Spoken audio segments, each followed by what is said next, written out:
La Gazette du Togo. L'autre regard de l'actualité togolaise. Nos invités de ce matin, il s'agit bien sûr de l'honorable Dobou Gerson qui est donc vice-président du groupe parlementaire UNIR à l'Assemblée nationale. Encore une fois, bonjour.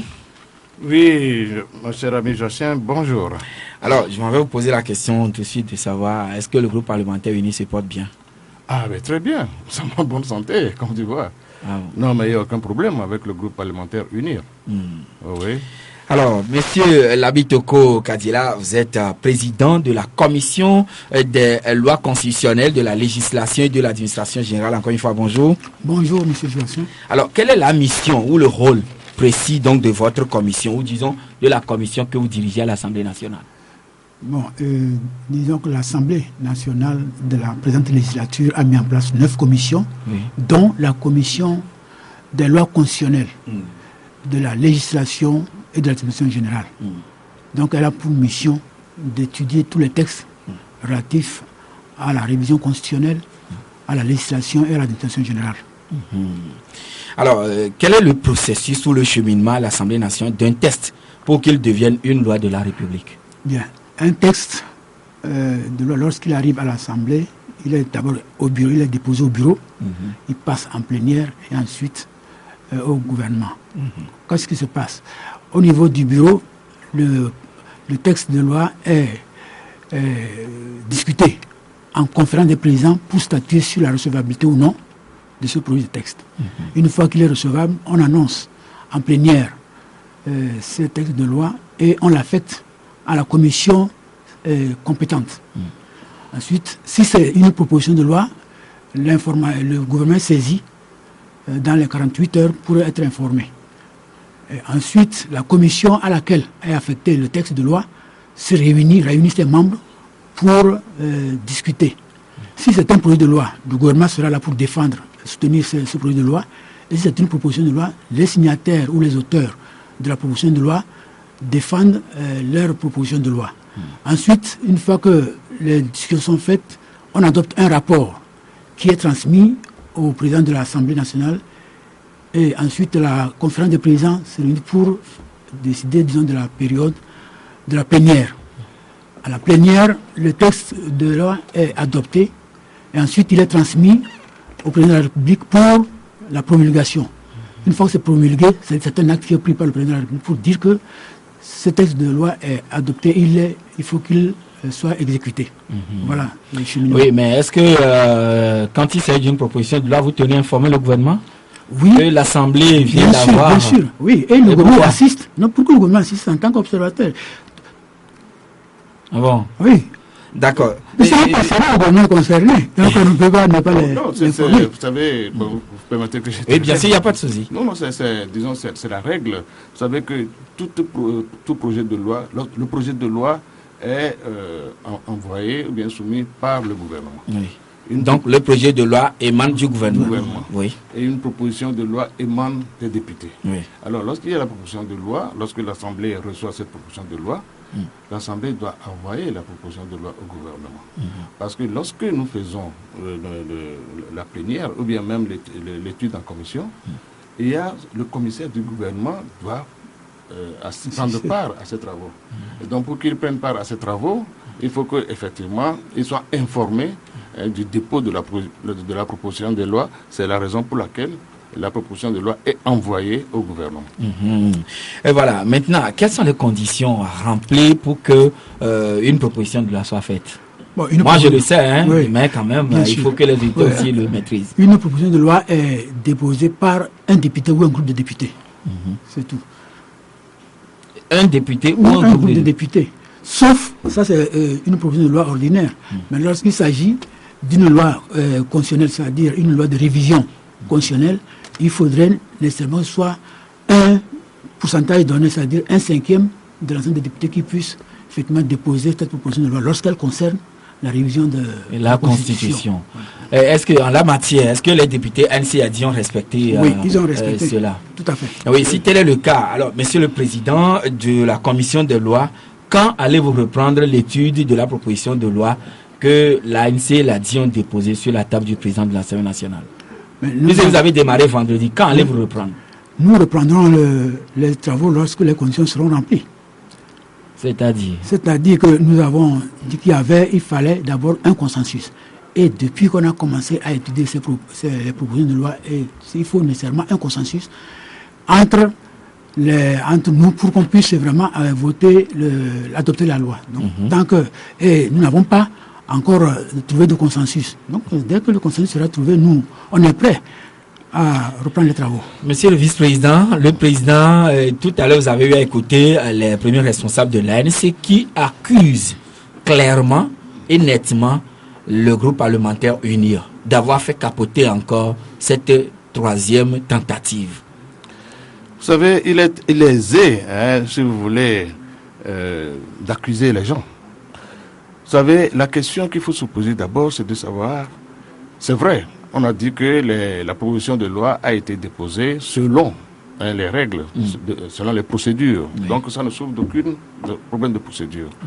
Mais l'UNIR dit que cette proposition de loi n'est pas différente de la proposition qui a été déjà rejetée, pour faute de consensus. Voyez-vous, lorsqu'on avait fait cette étude de la proposition de loi, on s'est achoppé sur un certain nombre de points. Et donc, la proposition a été rejetée. Maintenant, la proposition est revenue in extenso, c'est-à-dire qu'il n'y a aucun élément nouveau dans cette proposition. Disons que les facteurs, ou bien les éléments qui ont fait que cette proposition n'avait pas été votée, ces éléments n'ont pas changé. Et donc, donc, lorsque la proposition vient, nous avons dit que, mais dans le contexte actuel, cette proposition, le dépôt, cette proposition est inopportune dans le contexte actuel, pour le moment. Alors, voilà pourquoi nous disons que, comme il dit, lorsque les conditions seront réunies, donc il n'y a pas de raison que cette proposition... Vous parlez de manque de consensus et des conditions non réunies. Quel est ce consensus que vous attendez de nos amis, ou bien de vos amis et vos collègues de l'ANC ou de l'ADI ou des autres députés de l'opposition au Parlement? Quel est ce consensus? Quelles sont donc ces conditions à réunir? Bien, vous savez que pour qu'une loi constitutionnelle, de révision constitutionnelle soit votée, il faut les 4/5 des députés. Alors nous, à UNIR, on ne fait pas les 4/5. Et encore moins nos amis de l'opposition. Donc pour que la révision se fasse, il faut nécessairement qu'entre nous, on se mette ensemble pour faire le compromis des choses. Parce qu'une fois qu'en amont, nous arrivons à avoir le consensus en amont, avant le dépôt de la proposition de loi, je crois que les choses vont se passer très facilement.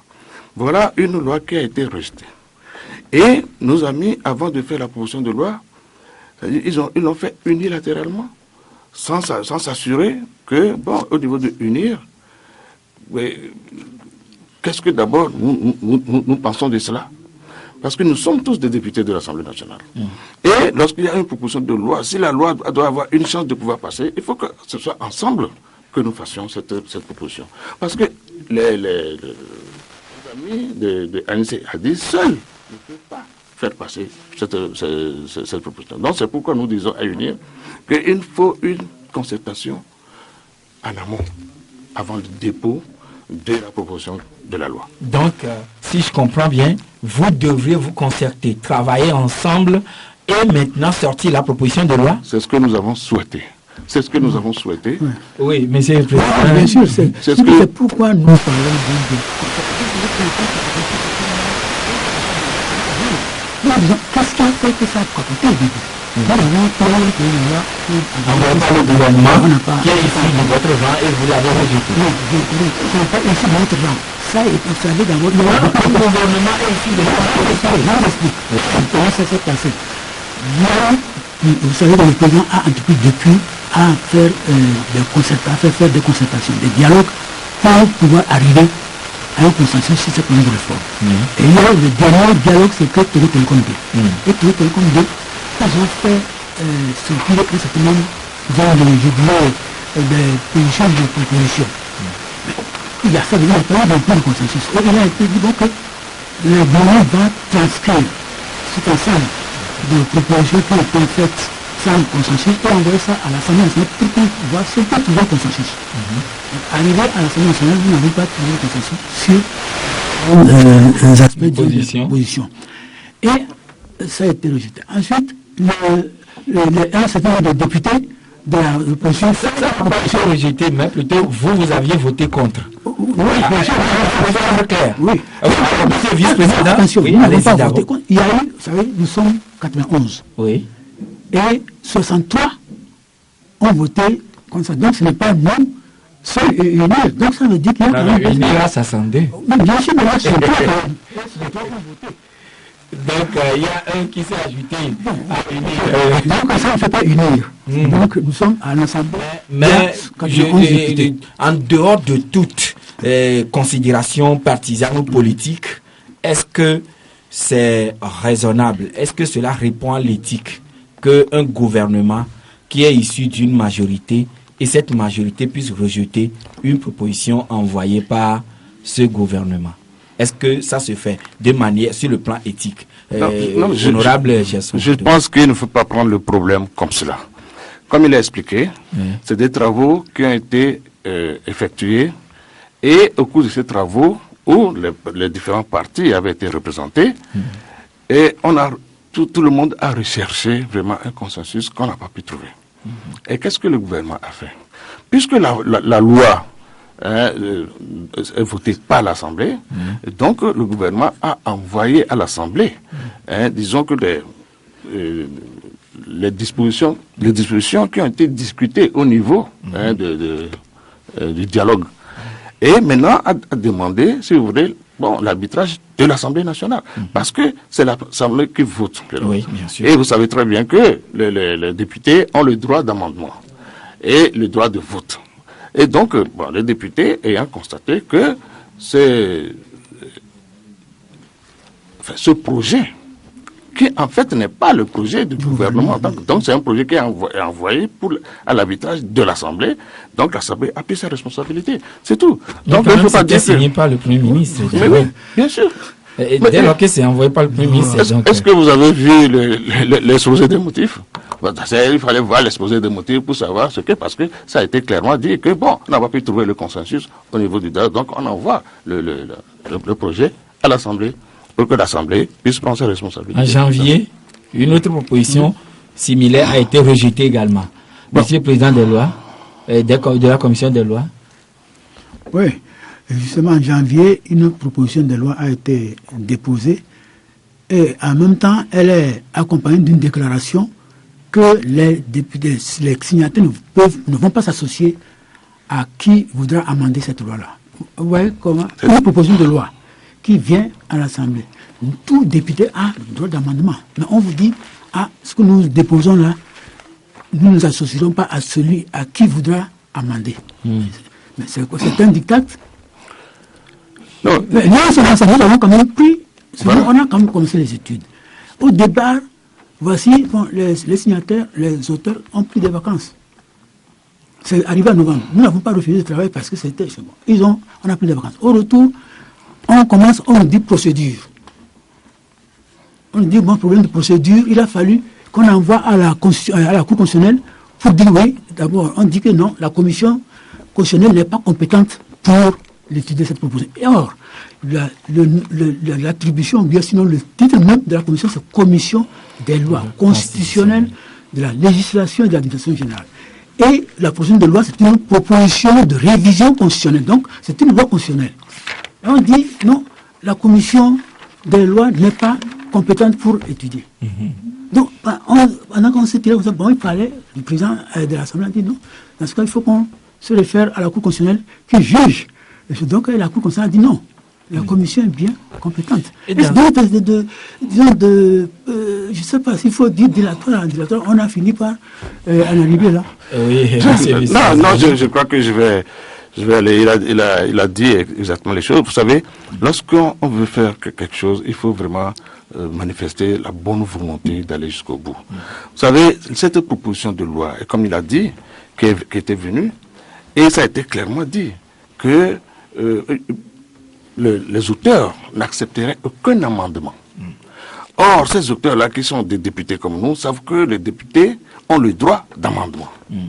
Et donc, il a été clairement dit qu'ils n'accepteraient aucun amendement. Et là, d'ailleurs, vous avez vu que quand on a commencé, ça n'a pas été facile. Parce que le problème, c'est que nous avons l'impression que c'est voilà, un texte qu'on nous soumet et qu'on nous impose. C'est-à-dire que soumis par certains députés qui veulent l'imposer aux autres. Je ne sais pas comment le dire, mais nous trouvons que ce n'est pas la bonne formule à faire. Et voilà, tout cela relève alors du passé. Mais est-ce que cette nouvelle proposition de loi se retrouve dans les mêmes conditions? Non, justement. Ou bien les lignes ont bougé un tout petit peu par rapport à cette nouvelle proposition? Bon, peut-être la ligne qui a peut-être bougé, c'est le contexte. C'est le contexte dans lequel cette proposition a été déposée à l'Assemblée nationale. Parce que vous n'êtes pas sans savoir que justement, tout le monde veut les réformes. C'est-à-dire qu'on présente UNIR comme c'est UNIR qui veut refuser les réformes. Alors, monsieur le vice-président du groupe parlementaire UNIR, est-ce que UNIR veut les réformes? Mais bien sûr que UNIR veut les réformes. UNIR l'a toujours dit. Et d'ailleurs, le premier responsable de UNIR, qui est le président de la République, qui est le président du parti, a toujours manifesté sa bonne volonté pour faire les réformes. La preuve, les concertations qui ont été faites, et même le dialogue qui a été fait à Togo Télécom, et c'est sur l'initiative du chef de l'État, qui a toujours déclaré que les réformes vont se faire. Mais comment ces réformes doivent se faire? C'est ça le problème, en fait. C'est pas les réformes, et c'est la raison pour laquelle nous disons que la mise en place du HCRON, qui est, disons, la mise en œuvre, la mise en œuvre d'une recommandation de la CGR, est venue à point. Oui, voilà. Justement, avant de parler du HCRON, exactement, quand vous dites que UNIR veut aussi les réformes, et vous aviez dit que vendredi, tout est terminé en queue de poisson, que l'ANC a dit ne vous aurez pas concerté en amont, pourquoi UNIR n'avait pas pris l'initiative? C'est-à-dire dans le sens contraire.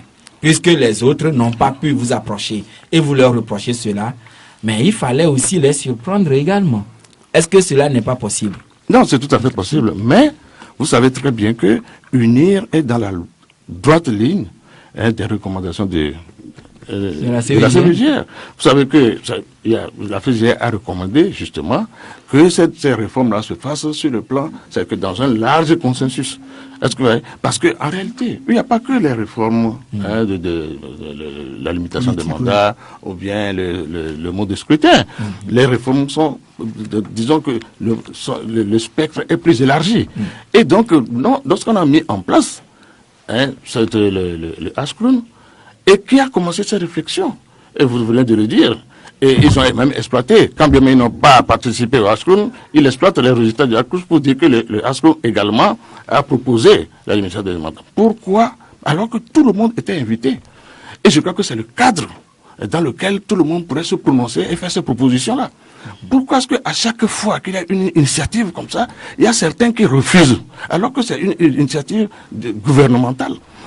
Pourquoi? Donc c'est une réponse ou bien une manière de dire à l'ANC que vous avez fauté en n'ayant pas pris part à cette réunion et donc il faut vous répliquer?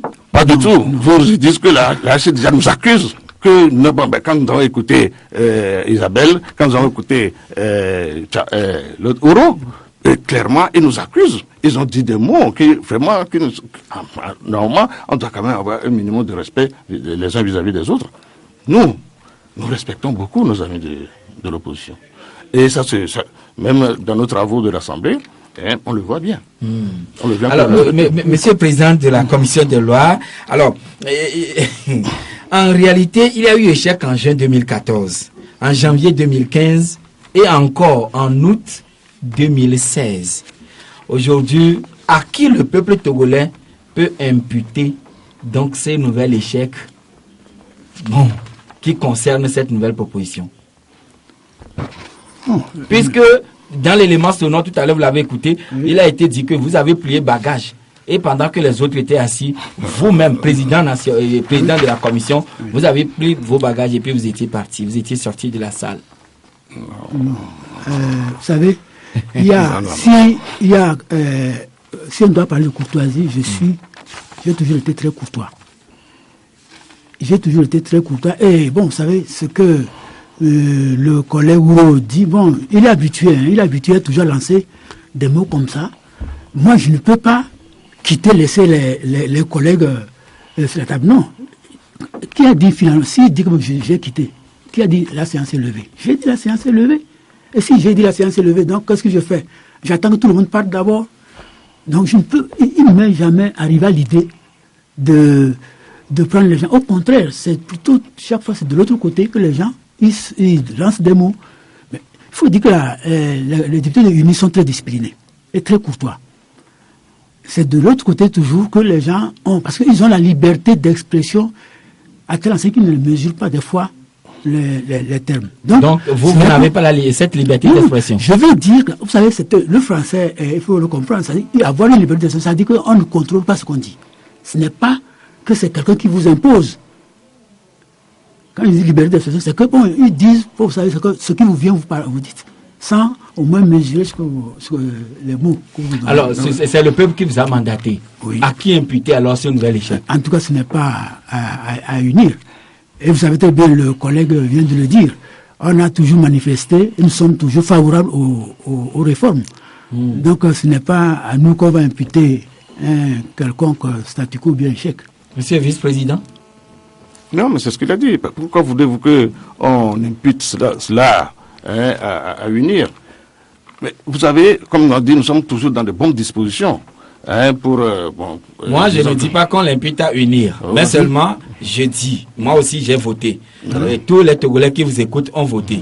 Alors, voilà une troisième tentative qui a encore mordu la poussière. Alors, finalement... Oui, mais attendez. On ne comprend plus. Attendez. Alors, moi, je vais peut-être poser aussi une question. C'est possible? Allez-y. C'est vous qui posez la question. C'est moi qui pose la question. Hein. Si la question va aller à l'auditoire, tant mieux. Non, comme nous l'avons dit, nous avons déjà dit qu'aujourd'hui, dans le contexte actuel, cette proposition de loi n'est pas vraiment opportune en ce moment. Parce qu'il y a des travaux qui se font par ailleurs. Et que nous attendons les résultats de ces travaux. Et ces travaux-là ont rassemblé, disons, toute la composante de la classe de la société et qui ont aussi réfléchi. Maintenant, supposez qu'aujourd'hui, on fasse une proposition de loi.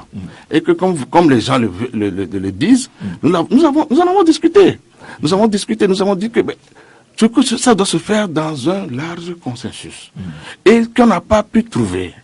Nous n'avons pas été... C'est-à-dire qu'il n'y a pas eu de concertation en amont. Oui. Et aujourd'hui, on nous demande, au moment même où il y a une initiative qui a été prise pour une réflexion globale sur ces réformes-là, on nous demande maintenant, à nous les députés, parallèlement à ce qui se fait, de voter, d'étudier une proposition de loi. Mais j'avoue que c'est quand même inopportun. Est-ce que vous voyez? Alors, aujourd'hui, quand vous posez la question, à qui il faut imputer cela? Bon, moi je ne dirais pas que... Je sais que le peuple n'arrive plus à avoir de repères, sincèrement. Non, attendez. Il y a un travail qui est fait au HCON. Et ce travail-là, certainement, sera versé au gouvernement. Et ce qui a été déjà fait. Ça a été fait. Maintenant, il appartiendra maintenant au gouvernement de le traduire, traduire ce travail-là en projet de loi. Et lorsque ce travail-là sera traduit en projet de loi, ce projet de loi viendra à l'Assemblée. Et à ce moment-là, on verra, parce que ça, c'est l'émanation des réflexions de tout le monde. Ce n'est plus seulement un groupe, tout ça là, qui a fait la proposition. Et à ce moment-là, on verra ce qu'il y a dans ce projet de loi-là. Oui. Et est-ce à dire, monsieur le président de la commission, que le HCON supplante l'Assemblée nationale? Non, nous n'avons jamais dit que le HCON supplante l'Assemblée nationale. Vous savez, le HCON vient d'où? C'est l'émanation des recommandations de la CVJR. Oui. Il faut, et je vous lis, Amegavi a parlé de la recommandation 8. Qu'est-ce que la recommandation 8 dit? Que, je vous lis une partie, on dit, fondé sur, c'est-à-dire, à ce qui concerne ce que nous faisons aujourd'hui là, que ce soit le régime présidentiel ou les choses, c'est un modèle occidental. Fondé sur ce modèle, on dit fondé sur l'individualisme et une indépendance et une conscience citoyenne, plutôt fondée sur l'individualisme et une conscience citoyenne rationnelle, ce modèle éprouve du mal à régir notre société nationale pluriethnique où les réflexes grégaires ou communautaristes continuent d'être prédominants. Vous savez, Abdoum a dit quelque chose, c'est-à-dire qu'au cours même d'âge, on a encore parlé de ces problèmes. Donc il faut toujours tenir compte de la réalité. Et la CVJ dit, recommande par conséquent l'organisation d'une large réflexion sur les questions associant personnalité politique, etc. Qu'est-ce que aujourd'hui l'atelier d'Ashkoun a fait? Il a réuni toutes les personnalités, que ce soit politiques, universitaires, religieuses, société civile. Mais nous disons, il faut quand même qu'on se comprenne. Nous sommes dans une assemblée nationale où il n'y a pas toute la représentation, tout le monde. Et nous sommes c'est bien sûr que nous représentons le peuple. Mais on dit qu'il faudrait une organisation où on retrouve la plupart. Donc, ça veut dire que la plupart des composants de la nation. Et effectivement, à cet atelier, on a trouvé effectivement la plupart des composants de la nation. Nous disons, et on nous dit que les conclusions ont été même au-delà, et même au-delà des réformes strictement constitutionnelles. Au-delà de ce que l'ANSI a dit, ont proposé? Bien sûr, et vous-même, Abdoum, il a dit, mais quand vous-même a dit qu'on a même dit, les conclusions étaient même au-delà de ces réformes-là. On a dit autre chose, pas seulement les réformes constitutionnelles et politiques. Il y a aussi les réformes, on a parlé des réformes sociales, institutionnelles, etc. Donc, et beaucoup ont reconnu que vous-même vous avez suivi certainement les commentaires, beaucoup ont reconnu que non, qu'effectivement ce travail-là a été bien fait, que les conclusions qui sont sorties de là ont, semblent avoir acquis un certain consensus. Non, si tel est le cas, monsieur le vice-président du groupe parlementaire UNIR, c'est vrai que tout doit aller dans le sens que les uns les autres souhaitent. Au HCRUN, effectivement, le consensus était dégagé sur tout ce qui a été fait au niveau des travaux, et notamment, ou plus précisément, on a reconnu qu'il faille aller aux élections à 2 tours.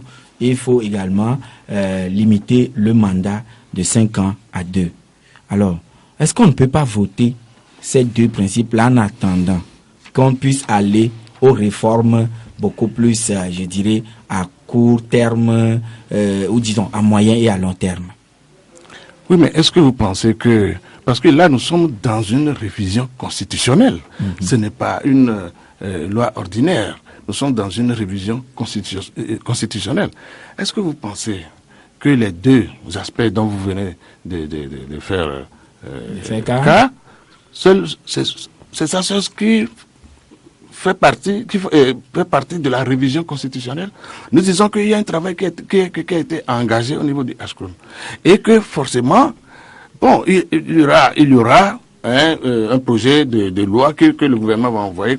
C'est-à-dire qu'à l'issue de ce travail-là. Alors, vous voulez qu'aujourd'hui, il y ait une proposition de loi qu'on va voter et que demain, si demain, il y a un projet de loi qui arrive, qu'est-ce qu'on va en faire?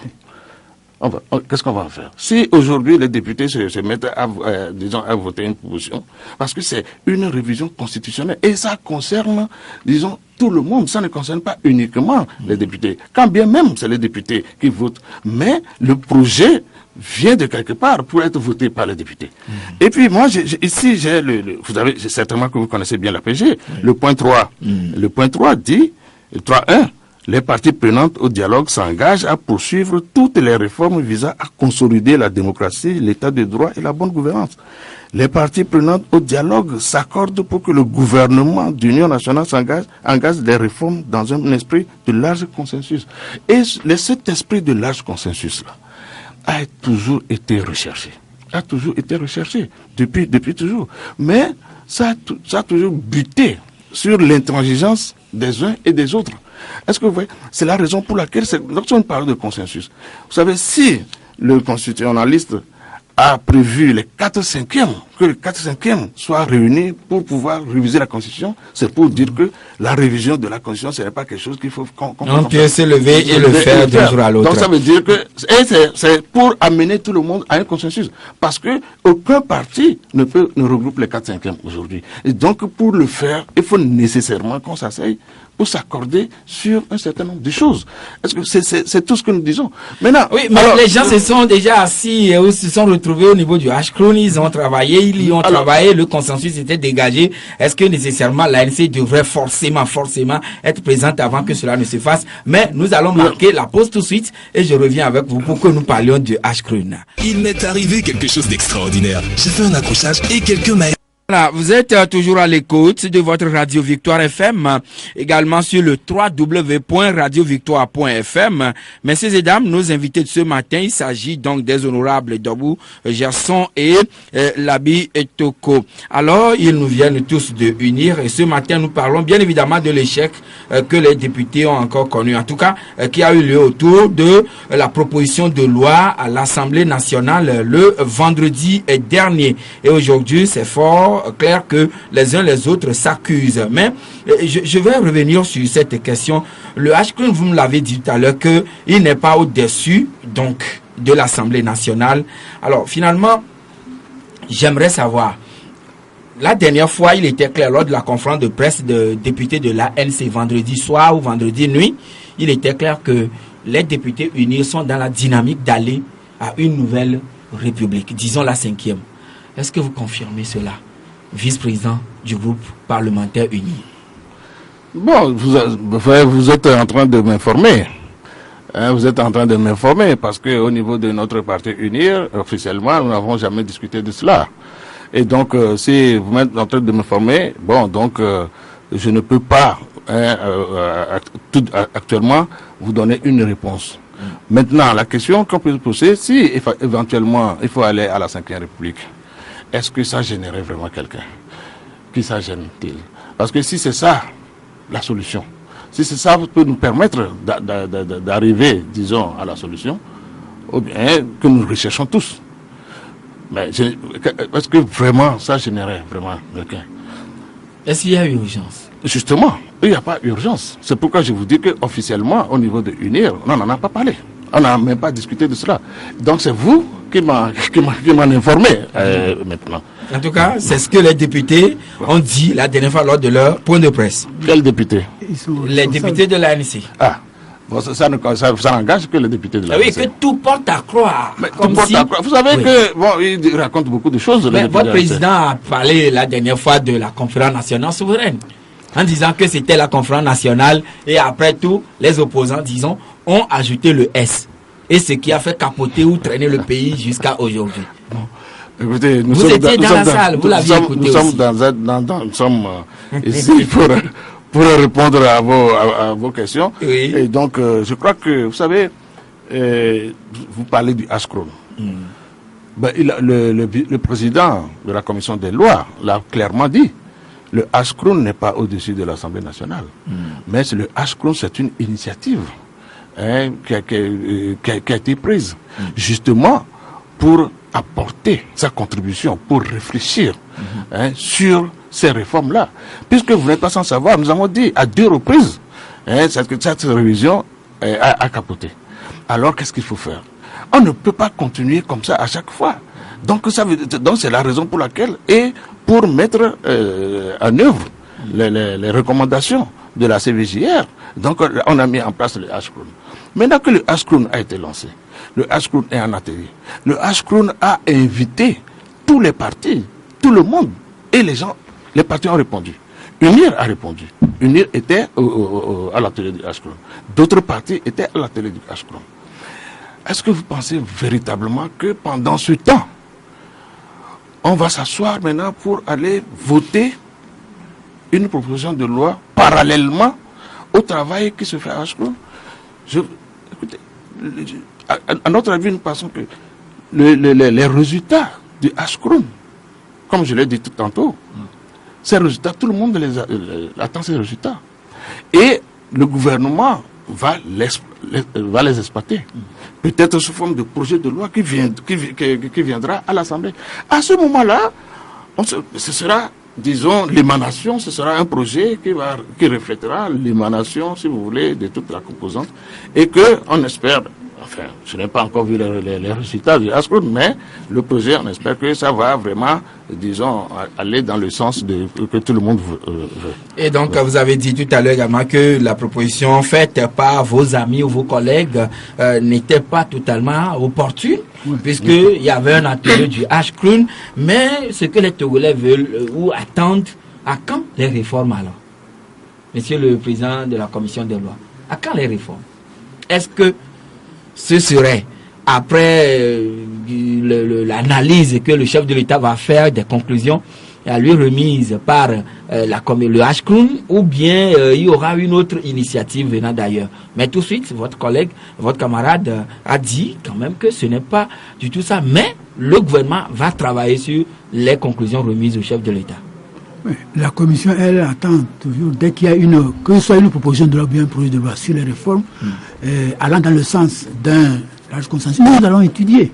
La commission est là pour étudier les lois. On n'a pas à imposer un calendrier. Oui, monsieur le vice-président, à quand les réformes? C'est ce que les Togolais veulent. C'est ce qu'ils attendent. Mais vous savez, comme je dis, le processus est lancé. On ne peut pas dire, on ne peut pas taxer, par exemple, le gouvernement de ne rien faire pour les réformes, puisque les initiatives te prennent. Et ça a été toujours comme ça. Vous savez, nous avons dit, je l'ai dit tantôt, il y a eu plusieurs concertations. Et la dernière concertation, c'est le dialogue de Togo Télécom 2. Mais apparemment, disant qu'il y a toujours ce camp-là qui est très intransigeant, qui dit que bon, c'est comme ça que nous voulons le faire, qu'on le fasse. Vous voyez, c'est ça qui pose des problèmes. Est-ce que nous devons travailler dans l'intérêt de la population? Alors la question, c'est de savoir, quand on nous taxe de UNIR, que l'UNIR ne veut pas faire les réformes, je crois plutôt qu'il faut se poser la question, qui ne veut pas les réformes? Parce que les démarches des uns et des autres prouvent à suffisance que, de toute façon, du côté de UNIR, on ne peut pas vraiment accuser UNIR, on ne peut pas taxer UNIR de ne pas vouloir faire les réformes. Donc, à votre entendement, il y a d'autres partis au sein de l'Assemblée qui apparemment ne veulent pas les réformes? Je ne sais pas, je n'ai pas dit ça. Je n'ai pas dit ça. D'accord. Moi, je dis seulement comment les choses se passent. Et si on doit aller encore un peu plus loin, imaginez que, bon, on met en place une structure qui est le Ascroon, et au moment où le Ascroon commence son travail, il y a une proposition de loi qui vient sur la table de l'Assemblée nationale. Alors, il faut quand même se poser des questions. Pourquoi? Moi, je pense que, à mon avis, ça n'engage que moi, je crois que c'est peut-être pour masquer quelque chose. C'est pour masquer parce que les gens ont refusé d'aller au Ascroon et pour justifier, donc on envoie une proposition de loi à l'Assemblée pour que les députés commencent l'examen de ça. Ça n'engage que moi, je le dis. Donc on se pose aussi des questions. C'est pourquoi nous parlons de l'opportunité justement du dépôt de cette proposition de loi. Qu'est-ce qui urge aujourd'hui pour que cette proposition soit déposée le 28 juin, à 2 jours de la fin de notre session ordinaire, en sachant que nous partons, après ça, à 2 jours après, on part en intercession pendant 3 mois. Qu'est-ce qui urge? Au moment même où les travaux de Ascroon se tiennent, qu'est-ce qui vraiment urge pour que on dépose ça d'urgence? En tout cas, nous poserons la question à ceux qui ont initié cette proposition de loi. Nous leur avons posé en fait, mais ils reviendront encore pour nous éclairer davantage par rapport à cela. 22 21 80 99 92 02 80 63. Vous avez une question à poser à nos deux invités. Vous êtes le bienvenu en direct sur votre radio. Alors, oui. Allô? Auditeur en ligne, bonjour. Bonjour, c'est monsieur comme la vie. Oui, c'est monsieur comme la vie. Oui, monsieur. Pardon, je voulais saluer nos deux invités ce matin. Par rapport à leur thème, on comprend vraiment que l'une n'est pas de mauvaise foi, mais parce que ces réformes sont en train d'être étudiées au niveau de Ashkun, c'est à ce titre qu'ils ont préféré, puisque ce qu'on leur demande, c'est une partie de ce que Ashkun a de faire. On ne peut pas faire les réformes en 2 temps. Donc, c'est mieux de faire ça dans l'ensemble.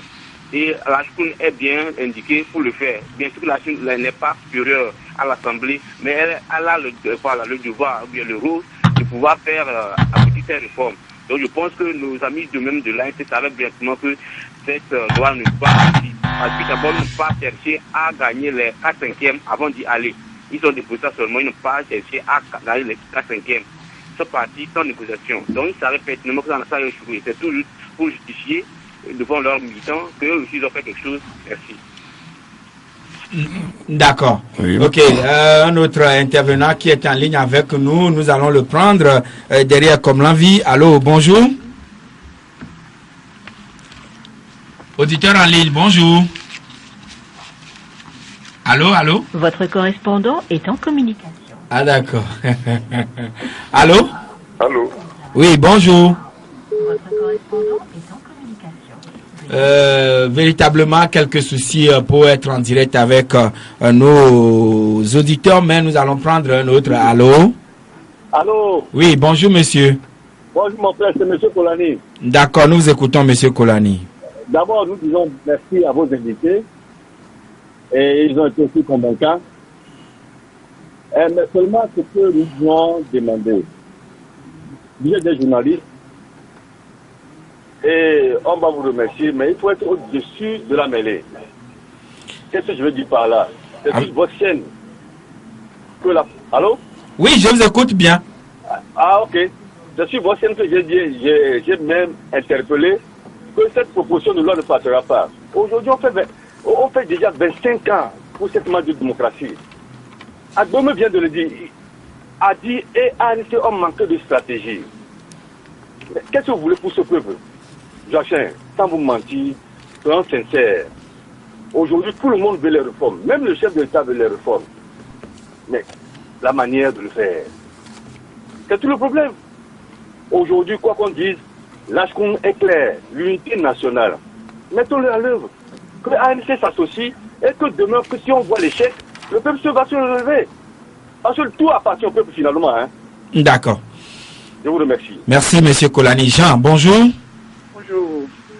Je voudrais remercier vos invités et surtout le courage qu'ils ont pris pour venir au moins une fois sur les ondes pour exprimer leur point de vue.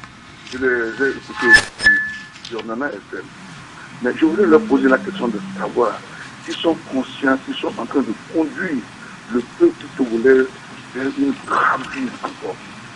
Ils disent que les gens sont intransigeants, mais ils oublient qu'eux-mêmes, ils sont plus intransigeants que ceux qu'ils accusent d'être intransigeants. Togolais, réfléchissons.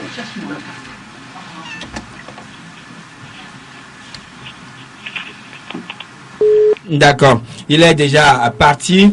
L'auditeur est parti. Alors, nous allons prendre le dernier maintenant, qui est aussi, qui sera avec nous. Allô?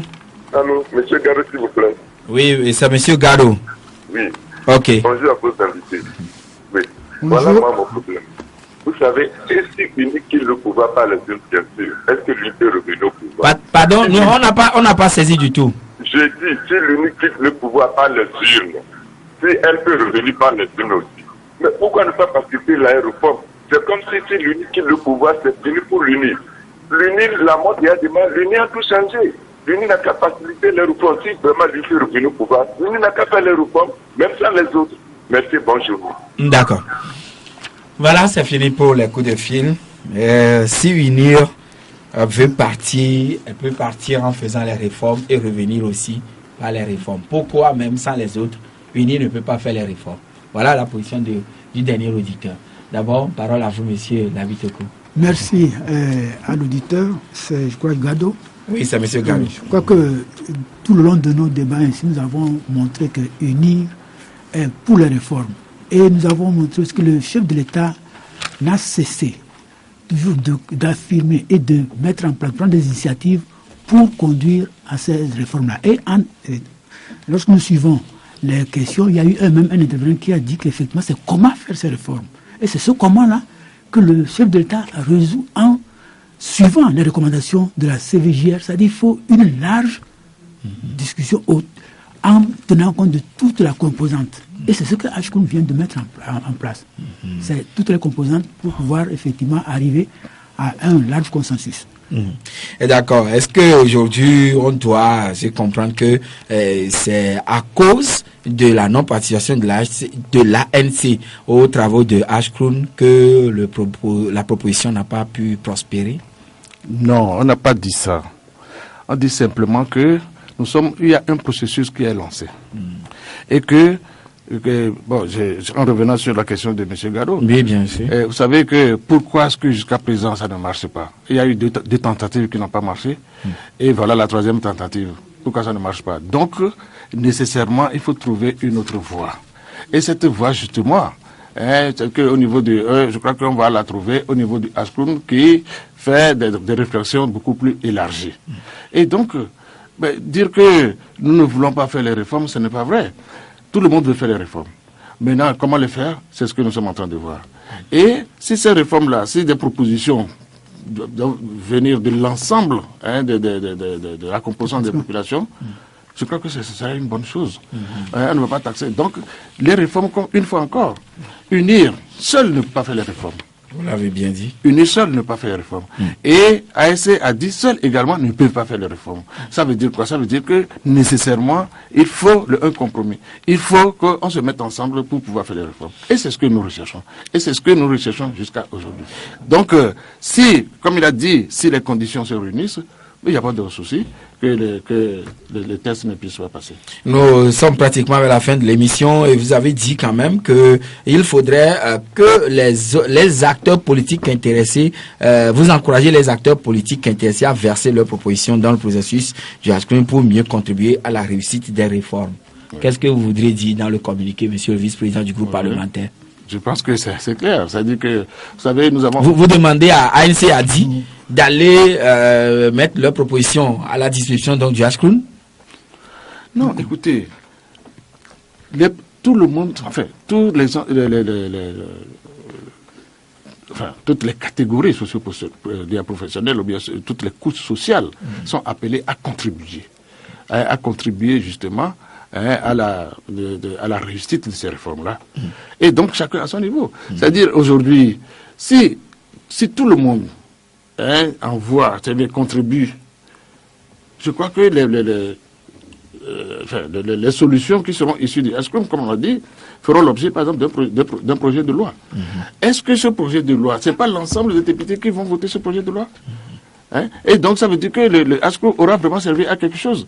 Le Ashkroun aura servi à déblayer, à dénouer, si vous voulez, le problème que nous avons jusqu'à présent. Et ça, là, ce n'est plus une question entre seulement des partis qui sont à l'Assemblée. Mais c'est toute la composante de la nation togolaise qui aura contribué justement à trouver la solution pour les réformes. Et ma dernière question à vous, enfin, est-ce que vous pouvez rassurer les Togolais, monsieur Labi Toko, que les députés, que vous tous vous êtes, pas seulement unir, que vous êtes tous indépendants, vous travaillez et vous agissez en toute indépendance pour le bien et le bonheur de tout le peuple togolais. Sinon, nous les jeunes, nous voulons gagner de l'emploi. Les gens veulent se soigner quand ils tombent malades. Les gens veulent manger au moins 2 fois par jour. Mais UNIR et ANC ont pris en otage le peuple togolais selon M. Nicolas Lawson. Merci pour votre question. Je prends ça je vais faire ça à deux niveaux. Et vous n'avez que 1 minute 30 secondes. Voilà. Les députés, une fois qu'il est élu, que ce soit Ségassé, il devient député national. Donc ça veut dire qu'il devient député aussi bien d'Anéo que de Bahafé-Moi, que de Lomé. Et le député est élu pour légiférer et contrôler l'action de l'État. Et chaque jour, les discussions que nous prenons, notre travail quotidien, ça consiste à cela. Donc, nous sommes là pour aider, défendre le citoyen. Maintenant, vous dites que Nicolas Lawson dit que les gens doivent manger, mais ça ne regarde que M. Nicolas Lawson. Donc, alors, quand il sera là, vous pouvez lui poser la question. Non, lui, il a simplement fait une remarque que vous êtes en train de prendre en otage le peuple alors que il faut quitter quand même ce carcan de politique politicienne pour s'occuper de ce dont les populations ont réellement besoin. Vous savez, le député que nous sommes dans notre rôle. Je crois que M. David Togo vous a dit, c'est que le rôle du député, c'est de voter les lois et de contrôler l'action du gouvernement. Et puis d'être le représentant, bien le porte-parole de la population. Nous sommes dans notre rôle. Lorsque le projet et les propositions de loi viennent à l'Assemblée, le travail parlementaire commence pour les députés. Ou bien lorsqu'il s'agit par exemple de faire un contrôle de l'action gouvernementale, le député se met en travail. Et donc le député œuvre également comme l'ensemble des citoyens pour le bien-être des populations. C'est ce que nous sommes en train de faire. Mais lorsque vous parlez d'indépendance, qu'est-ce que vous voulez dire par là? Si le député est indépendant. Est-ce que vous êtes libre de votre opinion, de votre action, de votre réflexion, également de beaucoup de choses? Vous savez, tout à fait. Tout à fait. Vous savez qu'aujourd'hui, notre pays... Et ce n'est pas seulement à unir, à l'ANC, au CAR, à l'UFC, etc. Si vous venez voir le travail que nous faisons, vous saurez que les députés sont très libres de leur opinion, ils sont libres de des actes qu'ils posent. Pas d'injonction? De la part de qui? Je ne sais. C'est vous qui posez la question. Nous sommes arrivés à la fin de l'émission, mais les Togolais vous attendent, vous tous qui êtes députés par rapport au Wassem Gate, Panama Papers. Et j'espère bien que peut-être les députés unis vont entreprendre quelque chose, ou les députés ANC, ou peut-être les députés du CAR, etc., etc. Monsieur Labitoko Kadjila, merci d'être passé dans cette émission. C'est à moi de vous remercier. Je voudrais rappeler aux auditeurs que vous êtes le président de la commission des lois constitutionnelles de la législation et de l'administration générale. Merci à vous. Et également, monsieur Dobou Gerson, vous êtes vice-président du groupe parlementaire Unir à l'Assemblée nationale. Merci d'être passé également dans cette émission. Merci à vous, merci pour votre émission. Merci. Merci mesdames, c'est fini donc pour aujourd'hui. Vous les avez écoutés. Alors à chacun maintenant de faire son opinion. La Gazette du Togo. L'autre regard de l'actualité togolaise. Rejoignez-nous sur le www.lagazettedutogo.com ou encore sur nos comptes Twitter, Facebook et YouTube. Pour nous soutenir, merci de nous contacter à l'adresse suivante: contact@lagazettedutogo.com.